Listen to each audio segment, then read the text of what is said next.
ಬಾಯಿಗಳ ಉದ್ದ ಬಿಟ್ಟಿದೆಯಲ್ಲ ಏನೇ ಈ ಕಾಳೇಗೌಡನ ಮಗಳು ಕಲ್ಪನಾಳಿಗೆ ಬೇವರ್ತಿ ಅಂತೀಯ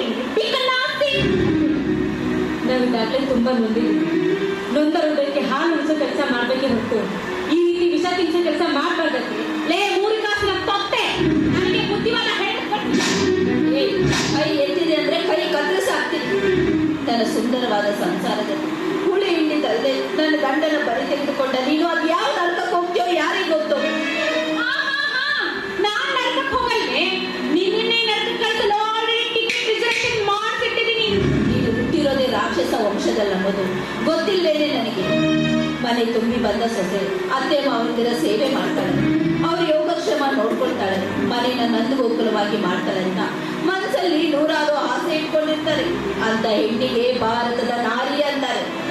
ನಿನ್ನಂತವಳಿಗೆ ವಿಷಕಾರಿಣಿ ಅಂತಾರೆ. ವಿಷಕಾರಿ ಅಷ್ಟೇ ಅಲ್ಲವಾ, ನಿಮ್ಮ ಮನೆ ಹಾಳು ಮಾಡಕ ಬಂದ ವಿನಾಶಕಾರಿಯನ್ನು. ಕೊಟ್ಟ ಮನೆಗೆ ಕೇಳು ಬಯಸು ಅಂತ ಹೇಳ್ಕೊಡು. ನೀನೊಬ್ಬ ತಂದೆ ಏನೋ ಒದ ಸುತ್ತಿನೋ ಹಂದಿ. ನನ್ನ ತಂದೆಗೆ ಹಂದಿ ಅಂತೀಯೇನೆ? ಹಂದಿ ಮೊದಲಿ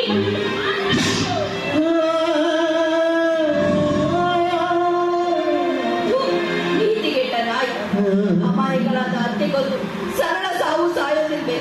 ಯಾವ್ದಾದ್ರೂ ದೊಡ್ಡ ರೋಗ ಬಂದು ನರಳಿ ನರಳಿ ಸಾಯ್ತೀಯ. ಸಾಯೋದಿಲ್ವೇ? ನೀನ್ ಸಾಯ್ತೀಯ.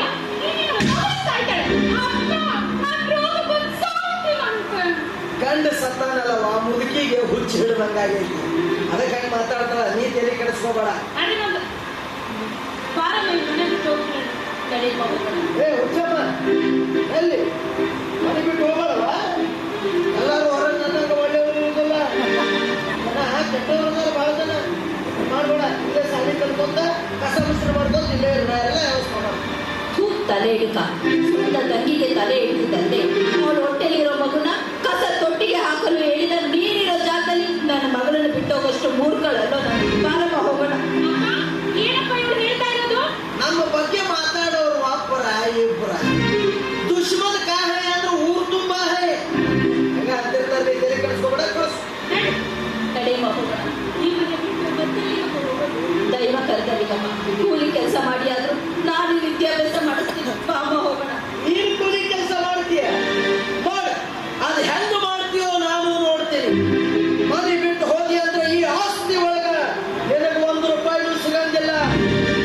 ನನಗೆ ಚೆನ್ನಾಗಿ ಗೊತ್ತು, ಗಂಡ ಅನ್ನೋ ಆಸ್ತಿನ ನಾನು ಕಳ್ಕೊಂಡ್ಮೇಲೆ ಈ ಆಸ್ತಿ ನನಗೆ ಯಾವ ಲೆಕ್ಕ. ಬಾರಮ್ಮ ಹೋಗೋಣ. ಒಂದು ಮಾತು, ಈ ಊರಲ್ಲಿ ನಿನಗೆ ಸಂಬಂಧಿಕರ ಬಹಳ ಜನ ಅದಾರ. ಯಾರದಾರ ಹತ್ರ ಹೋಗಿ ನನಗೆ ಕಷ್ಟ ಐತಿ ಅಂತ ಕೈ ಚಾಚಿದ್ರ ನಿನಗೆ ಸತ್ತ ನಿನ್ನ ಗಂಡನ ಮೇಲೆ ಹಣೆ ಆಗಿತ್ತು ಎಚ್ಚರ. ಕೂಲಿ ಕೆಲಸ ಮಾಡಿ ಆದ್ರೂ ನನ್ನ ಮಗಳನ್ನ ನಾನು ಸಾಕ್ತೀನಿ. ಬಾರಮ್ಮ ಹೋಗೋಣ. ನಗುವಾಗ ಅಳುವಾಗ ಯಾರು ಇಲ್ಲ, ಮುಳ್ಳಲ್ಲೇ ನಡೆಸಿ ನಗುವ ಜಗವೇ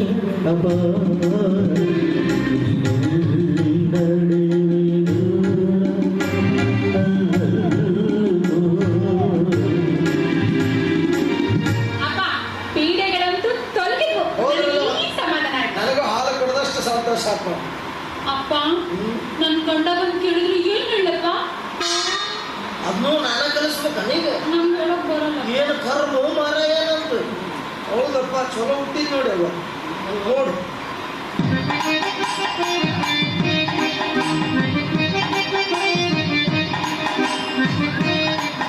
ಪತಿದೇವ ರಮಣ, ಅತ್ತೆಯವರು ಮನೆ ಬಿಟ್ಟು ಹೋಗುವಾಗ ಹೋಗ್ಬೇಡಿ ಅತ್ತೆ, ನೀವು ಹೋದ್ರೆ ಈ ಮನೆ ನನಗೆ ಸ್ಮಶಾನವಾಗುತ್ತೆ ಅಂದೆ. ಆದ್ರೆ ಅತ್ತೆಯವರು ನನ್ನ ಗಂಡ ಇಲ್ಲದ ಮನೆಯಲ್ಲಿ ನಾನು ಇರೋದಿಲ್ಲ ಅಂತ ನನ್ನ ಎದೆ ಗೊತ್ತು ಹೋಗ್ಬಿಟ್ರು. ಯಜಮಾನ್ರೆ ಸ್ವಲ್ಪ ಅಳಬೇಕು. ಅಳ್ಬೇಕಾ? ನಂಗೆ ಅಳಕ್ ಬರಲ್ಲಪ್ಪ. ನಾ ಸಾತ್ರ ಅಳ್ತೀಯ ಇಲ್ಲ? ಯಾವಾಗ ನಕ್ಕೊತ್ತಿರ್ತೀನಿ. ಅದನ್ನು ನಾನೇ ಹೇಳ್ಕೊಂಡೆ. ವಿಕ್ಸ್ ಹಿಂಗ್ ಮಾಡಿ ಕಣ್ಣಾಗ ಹಚ್ಕೋಬೇಕು. ನಡಿ ಹೊಯ್ಕೊಳ್ಳೋದಂದ ಉಳಿತು. ನಾನು ಸಣ್ಣ ಊರು ಬಿಡ್ತೇನೆ.